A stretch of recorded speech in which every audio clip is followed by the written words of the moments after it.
Hello, and welcome to today's episode of Demystify Selling with Microsoft. And I've got a couple special guests today from a company called ISSI, which we're going to learn about here in a moment. But I'm very excited because this is going to talk about something that I hear from partners all the time, and it falls in the solution designation and specialization arena. And it's a topic that everybody wants to talk about. So I'm super excited for my two guests today, Troy and Jamie. Guys, welcome. Thanks for having us. Thanks for having us. Yeah, for sure, for sure. And maybe before we jump into the discussion, Troy, you could take a minute, introduce yourself, then Jamie, and we'll start there. Absolutely. Thank you. Well, hi, everyone. My name is Troy Macias. I have been in the partner ecosystem in the world of technology for, I'm going to date myself, probably close to 30 years now. I know I look like a young guy, but I've been doing this for a long time. And what I would say as a takeaway from my intro is I've done a little bit of everything, right? I've been the hands-on guy. I've been a technical instructor. I've led partner programs and really helped the partner ecosystem in various areas of the technology space. And what we do at ISSI, I love. So we'll get to that in a moment, but really happy to be here. And I lead our alliances and partnerships at ISSI globally. Great, thanks, Troy. And I see the gray creeping in there, so I got you.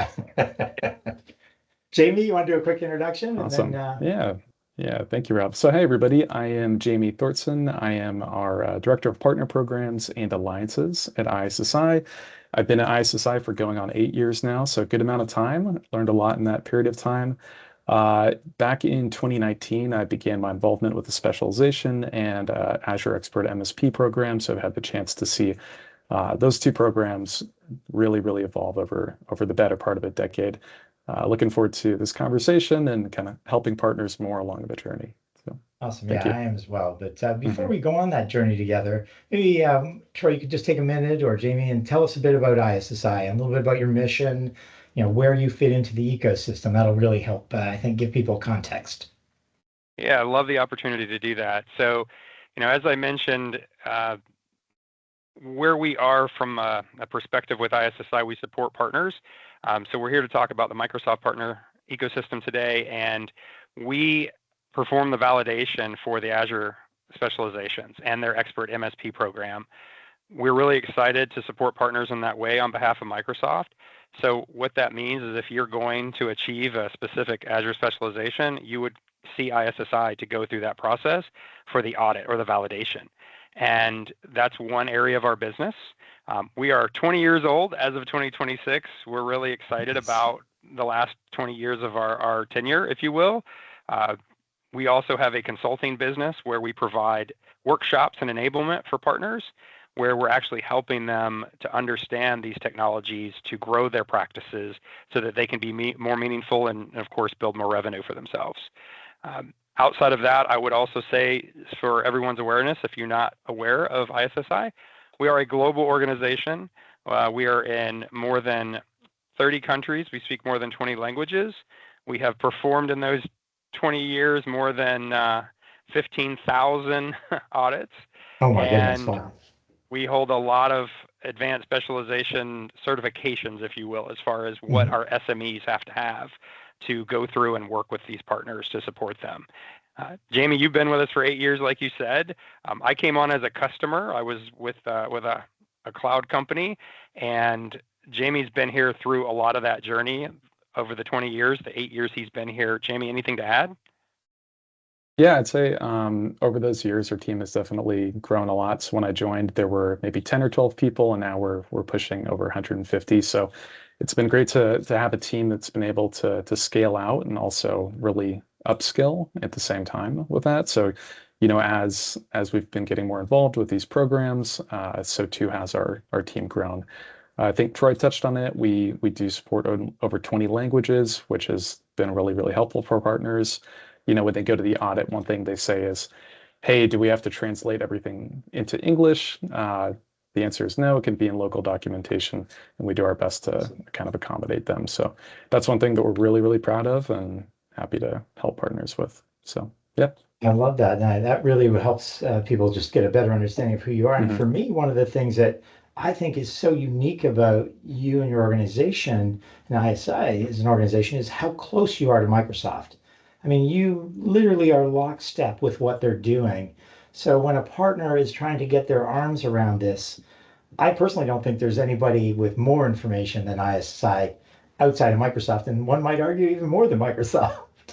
But I think that that's a huge feather in your cap to have that, and I think it's a huge value add to the partner community. So I just wanted to add that from my perspective and my experience in getting to know you all. But what I'd love to do now, if it's okay, is jump in and talk about specializations. Sure. Let's do it. So, one of the things I want to talk about, where I'd like to start is how should partners evaluate if a specialization is even worth it for them? Because I mean, it's not a walk in the park. It's not like just a one or two check boxes. This is a real investment in time, effort, money. And so I'd love to hear from you what's the thing they should think about before going on this journey?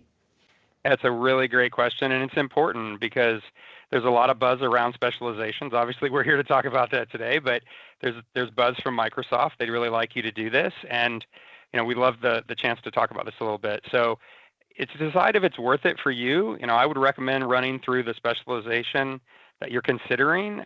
Kind of think about it through a consultant's framework, if you will. So, first, I would say size versus resource cost. If you're a smaller firm, focus in on one specialization to get started that really matches your highest margin service. Don't try to collect them all. There's a lot of specializations out there. Start with one. The audit and exam costs are high. A good rule of thumb is to target about 5x or 5 times the cost of the specialization in incremental funding or deal wins within 12 months. Honestly, this really applies regardless of the partner size, in my opinion. The next thing I would think about, Rob, would be go-to-market motion alignment. Think about, Mhm. your pipeline, right? Take a look at it. If 80% of your revenue comes from Azure migrations, but you're thinking about a security specialization because there's a lot of buzz and it seems cool, Right. don't do that. Follow the money. Pursue the specialization that protects your core business and unlocks incentives for the deals you're already closing, right? I mean, that Right. makes sense. And then the last thing I'd say on this one, the incentive gap analysis. So check the FY26 or whatever year you are looking at that time. But today, look at FY26 investment playbooks. If a program like Azure Innovate or MCI offers 20% higher payout for the specialized partner in your field, that's your worth it signal, in my opinion. Yeah, I love that. And I think that, partners lose sight. You used a great example there. Security. There's a lot of buzz around security. Everybody's talking AI and, oh, you've got to have security to do AI. And you think, oh my goodness, I should go after that. But to your Right. point, I love the fact that you just call it out and say, look at your pipeline. Where are your deals? Like, let's start there. And then the MCI and Azure Innovate, the different programs that, if that's the place you're playing and that's where you're driving business, it just adds on to the wins there. So I love that. Yeah, I would say one other thing I would mention here, just from my background, I've been with the vendor side, but I was also a partner for many years. So I do look at it in that way. And we were Mhm. specialized in Yeah. multiple cloud company organizations, right? Not just Microsoft. Is it okay to mention the names? Yeah, for sure. Yeah. Yeah, so Yeah. I was with Insight here in the US for 6 years. Mhm. I led delivery in the US. So we obviously had multiple technical stacks, right? So Mhm. we went through this same process that ISSI offers. We were a customer of ISSI's, Yeah. and we went through their validation, right? And we knew there was a reason to be there. It was smart. And Yeah. I was with Avanade as well. Okay. Yeah. So I mean, it's you're living it from both sides. You're living it Agree. as the customer, kind of consuming the service, and now delivering the service. So I love that. I love that. So, well, we've talked about kind of the what to evaluate, but now what are some of the mistakes that partners make as they're entering this process? What are some of the common mistakes they make or the decisions they don't make for that matter when they're going through this process? Yeah, unfortunately, there's a lot, and that's not the partner's fault, right? It's a complex process. Don't take that as a negative. We could spend this whole time talking about those issues, but let's just hit on three that I Sure. would kind of recommend to think about. So the first would be treating the specialization as a marketing badge, not a sales tool. Partners often earn the badge and then they wait for the phone to ring. Yeah. And that's not going to work. The mistake is not immediately updating your marketplace offers and your co-sell profiles to reflect that new status. Yeah. You want to be there, right? If Microsoft sellers don't see it in their internal tools, the specialization isn't working for you. And remember, you went through the effort of earning the specialization. Now put it to work. Right. Right. The Yeah. next one I would kind of think about, Rob, would be underestimating the proof of execution rigor. What do I Mm, mean by that? I would say, unlike the general designations, specializations can, and in most cases, require third-party audits, like from ISSI, or very specific customer references that are going to meet high consumption or seat count thresholds. These are important to think about ahead of time. So partners often will start that process without checking if their existing customer base really meets those targets. An analogy that I would like to use here is, we all say, here's a new tool or here's a new process or what have you. Maybe it's a piece of furniture. And you're not going to look at the instruction manual. You're just going to jump right into it. What normally happens, you have to take 6 steps back, right? right. Same thing, same thing here, right? Take the time Yeah. to fully understand the requirements before you get started. It'll save you a lot of aggravation. Yeah, I love that. That's, yeah, Yeah, doing a little bit of work up front pays off big in the back end. it does. It does. And the last, of the three that I would mention here is misaligning with internal talent. I'm being very specific here. So pursuing a specialization requires your best architects to pass advanced exams. So that's a component of it.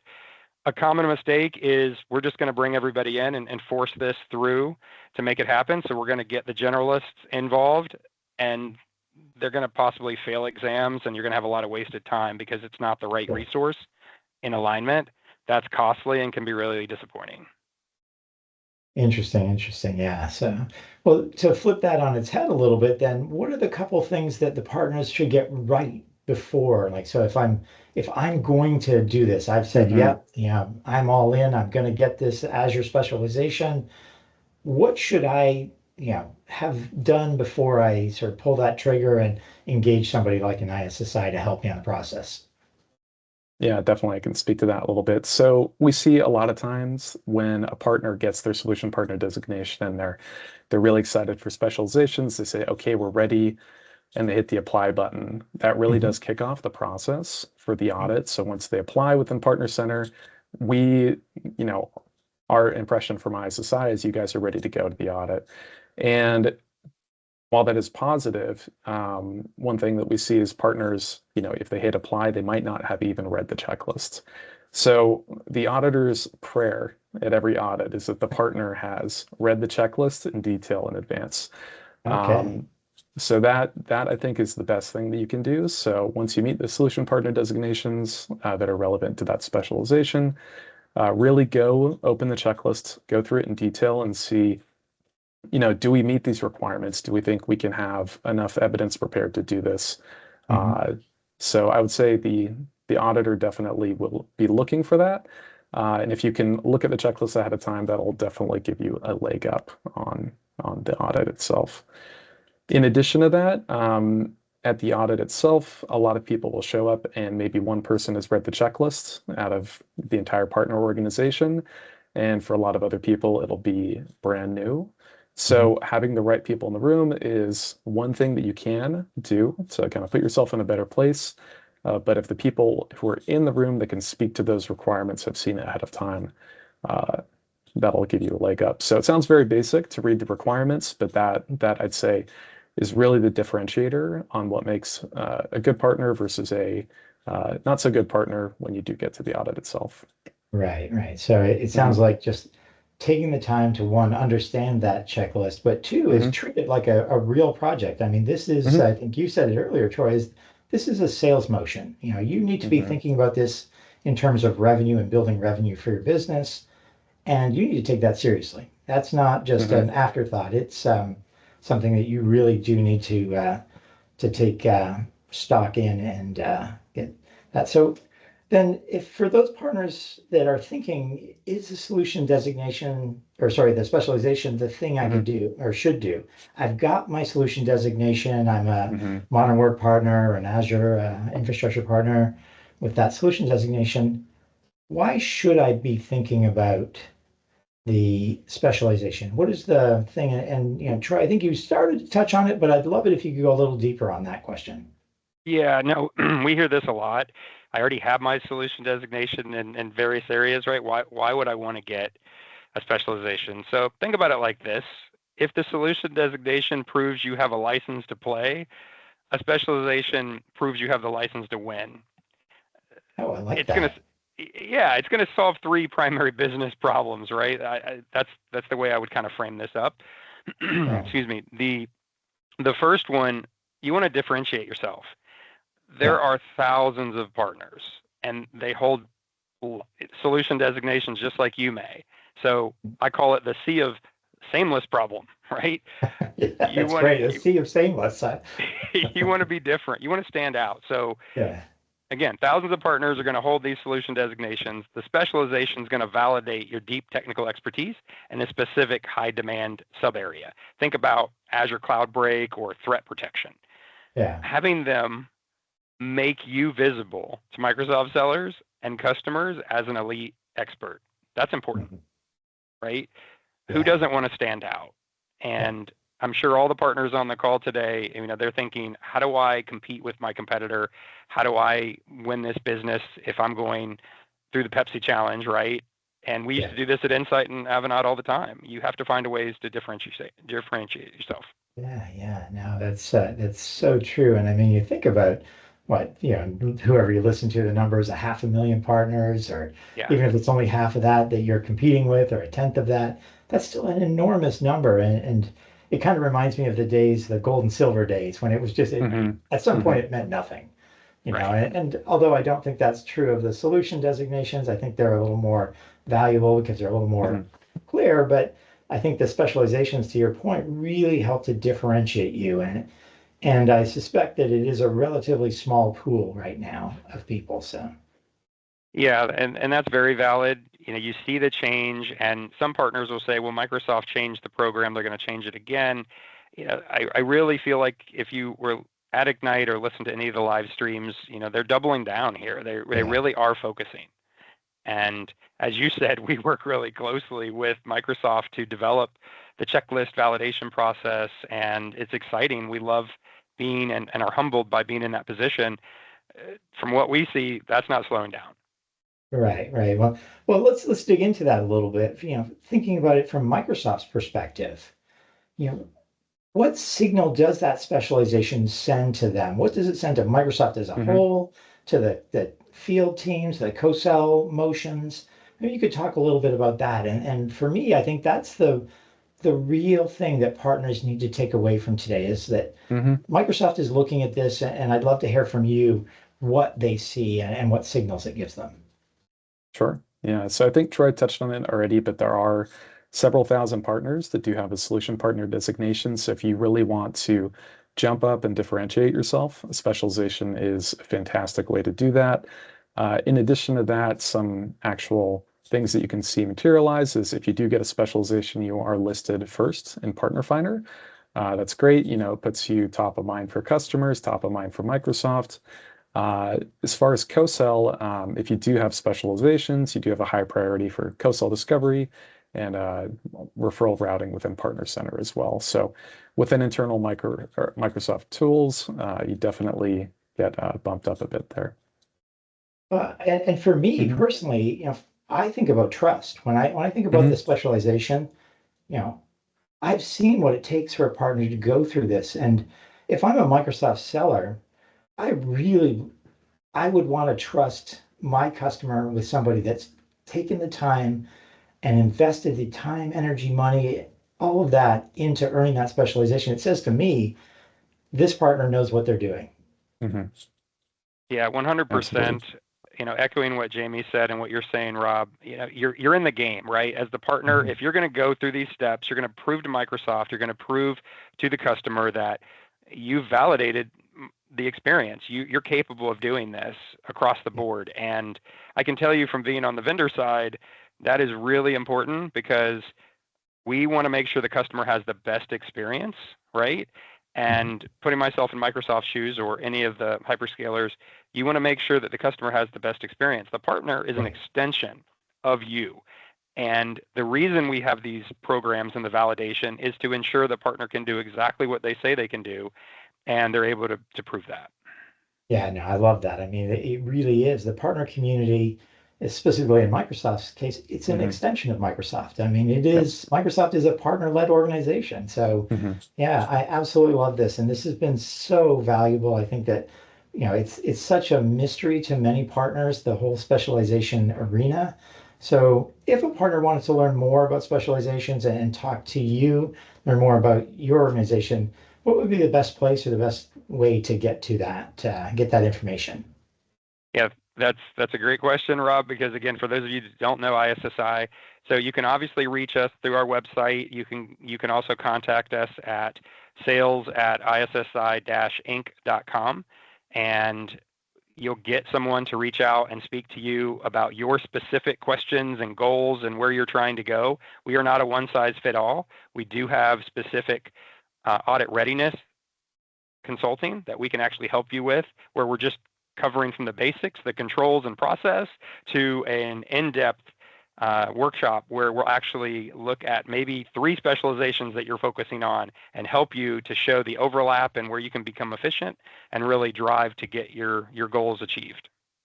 That's awesome. So it sounds like it's not, you don't have just one thing you do. You can help a partner prepare, you can help a partner go through the audit. There's a lot of different facets you can help in that specialization journey, it sounds like. Absolutely. And that's the whole core of our business. That's what we're here to do.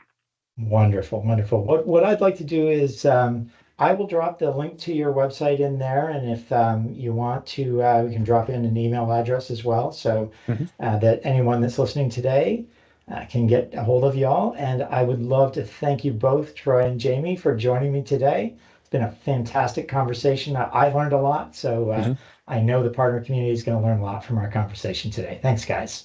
Thank you, Rob. Really appreciated being here. Yeah, no, I'm glad you could join me. So thanks a lot, and everyone have a great day. Cheers. Take care.